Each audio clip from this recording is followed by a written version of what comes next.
So what we're going to be doing now, we're going to do some clamshells. Nereus is going to pop both legs inside the mini band, and he's going to come down onto the floor. He's going to lie down on his side, and he's going to have his legs bent, and notice how he's not just collapsed his whole upper body onto the floor, he's holding himself up with his arm. His elbow is in line with his shoulder, and then making like a right angle of a square to his wrist as well. With the legs, they are bent, they're not straight, okay? The band is positioned just above the knees, and the hips are on the floor.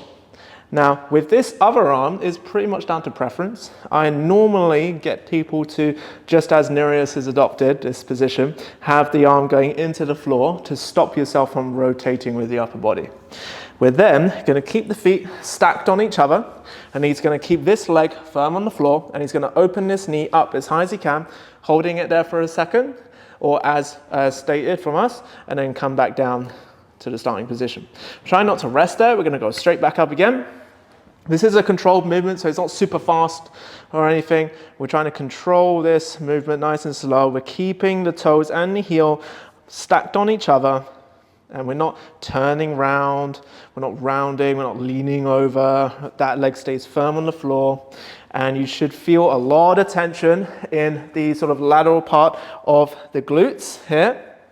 And you're trying to rep after rep, even go as far up as you can, just without that foot coming off, and then come back down. Yeah. And then when we're finished, we will just then, normally then, of course, hop onto the other side, but when we're done, we can then just get the mini band off.